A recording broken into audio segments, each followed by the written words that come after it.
ഇന്ന് നമുക്ക് വളരെ എളുപ്പത്തിൽ കുറച്ച് വ്യത്യസ്തമായിട്ട് ചെയ്യാൻ പറ്റുന്നൊരു നല്ല ടേസ്റ്റി ആയിട്ടുള്ളൊരു ഈവനിങ് സ്നാക്കാണ് കാണിക്കുന്നത്.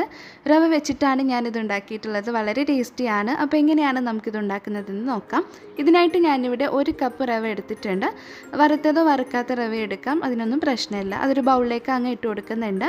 നമ്മൾ റവ എടുത്ത കപ്പിൽ ഒരു 1/4 കപ്പ് തൈരും കൂടെ ചേർത്ത് കൊടുക്കാം. ഇതിലേക്ക് നമുക്ക് 1 കപ്പ് വെള്ളം ഒഴിച്ചിട്ട് ഒന്ന് കലക്കിയെടുക്കാം.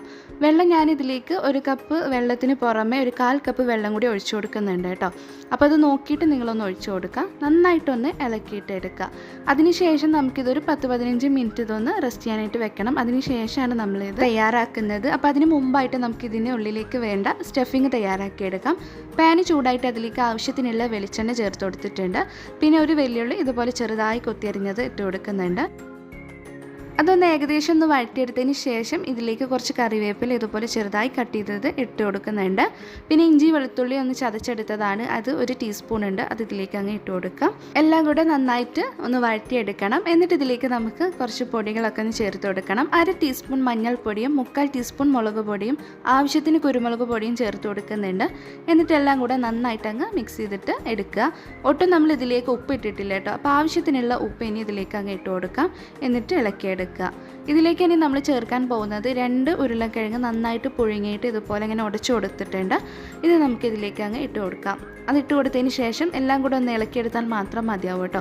അപ്പോൾ കിഴങ്ങിലേക്കുള്ള ഉപ്പും കൂടെ നമ്മൾ ഈ ഒരു ഉള്ളിയിലേക്ക് മസാലയിലേക്ക് ഇട്ട് കൊടുക്കാനായിട്ട് ശ്രദ്ധിക്കാം. നന്നായിട്ട് ഇളക്കിയെടുത്തതിന് ശേഷം നമുക്ക് സ്റ്റവ് ഓഫ് ചെയ്തിട്ട് ഇതൊരു പ്ലേറ്റിലേക്ക് അങ്ങ് മാറ്റാം. ഇനി ഈ മിക്സ് നമുക്ക് കയ്യിൽ ഉരുട്ടിയെടുത്ത് നമ്മൾ ഏകദേശം ഒരു ഉന്നക്കായൊക്കെ നമ്മൾ ഉരുട്ടിയെടുക്കില്ല, ആ ഒരു ഷേപ്പിൽ നമുക്കിതൊന്ന് ഉരുട്ടിയെടുക്കണം. കയ്യിൽ വേണമെന്നുണ്ടെങ്കിൽ അല്പം ഓയിലൊന്ന് ആക്കിയിട്ട് ഉരുട്ടിയെടുക്കാം കേട്ടോ. അപ്പോൾ ഇതുപോലെ നമുക്കൊരു 3-4 ഉണ്ടാക്കിയെടുക്കണം.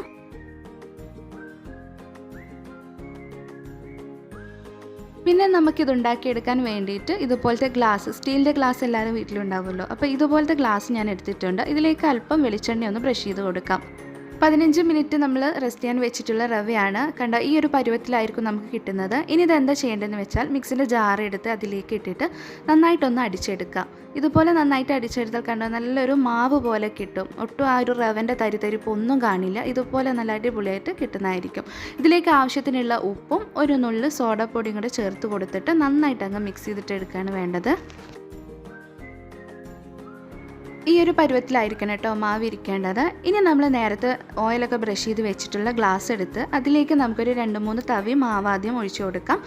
ഏകദേശം അതിൻ്റെ ഒരു പകുതി ആകുന്ന രീതിയിൽ ഒഴിച്ചു കൊടുത്തതിന് ശേഷം നമ്മൾ നേരത്തെ കിഴങ്ങിൻ്റെ ആ ഒരു ഫില്ലിംഗ് ഉണ്ടല്ലോ, അത് ഉരുട്ടി വെച്ചതില്ലേ, അത് ഇതിലേക്ക് ഇതുപോലെ അങ്ങ് വെച്ച് കൊടുത്തിട്ട് അതിൻ്റെ മുകളിലേക്കും ഒരു 2 തവി മാവ് അങ്ങ് ഒഴിച്ചു കൊടുക്കാം.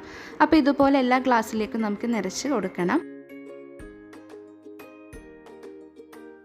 ഇനി ഇതെല്ലാം നമുക്കൊന്ന് ആവിയിലൊന്ന് വേവിച്ചെടുക്കണം. അപ്പോൾ അതിന് വേണ്ടിയിട്ട് ഇഡ്ഡലി കുക്കർ ഞാൻ ഇവിടെ സ്റ്റൗവിൽ വെച്ചിട്ടുണ്ട്. ഇതിലേക്ക് നമ്മൾ നേരത്തെ നിറച്ച് വെച്ചിട്ടുള്ള ഗ്ലാസ് ഉണ്ടല്ലോ, അത് വെച്ച് കൊടുക്കാം.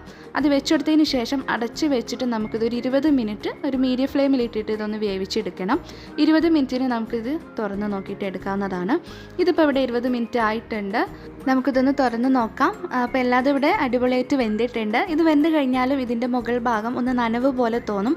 അത് നമ്മൾ പുറത്തേക്ക് എടുത്ത് വെക്കുന്ന സമയത്ത് കുറച്ച് ചൂടാറിക്കഴിഞ്ഞാൽ അതങ്ങ് ഡ്രൈ ആയിക്കോളൂ കേട്ടോ.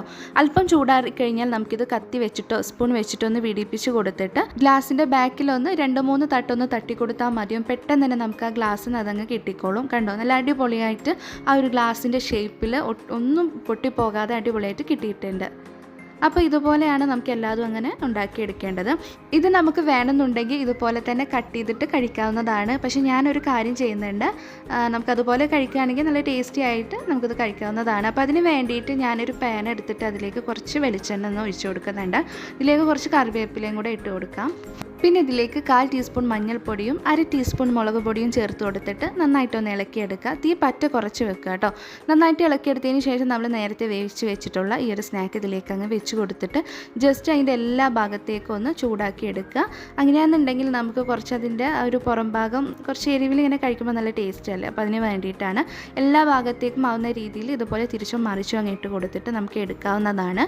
കണ്ടോ നല്ല അടിപൊളിയായിട്ട് കിട്ടിയിട്ടുണ്ട്. ഇത് നമുക്ക് ഇനി കട്ട് ചെയ്ത് കഴിക്കുമ്പോൾ നല്ല ടേസ്റ്റ് ടേസ്റ്റിയാണ്.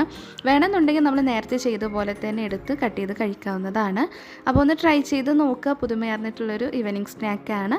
അപ്പോൾ എല്ലാവരും ഒന്ന് ട്രൈ ചെയ്ത് നോക്കുകയാണെങ്കിൽ അതിൻ്റെ ഫീഡ്ബാക്ക് അറിയിക്കുക. ഇതുപോലത്തെ റെസിപ്പികൾക്കായിട്ട് നമ്മുടെ ചാനൽ ഒന്ന് സബ്സ്ക്രൈബ് ചെയ്യാത്തവർ സബ്സ്ക്രൈബ് ചെയ്യാൻ മറക്കരുത്. വീണ്ടും നല്ല നല്ല റെസിപ്പി ആയിട്ട് അടുത്തൊരു ദിവസം തന്നെ കാണാം.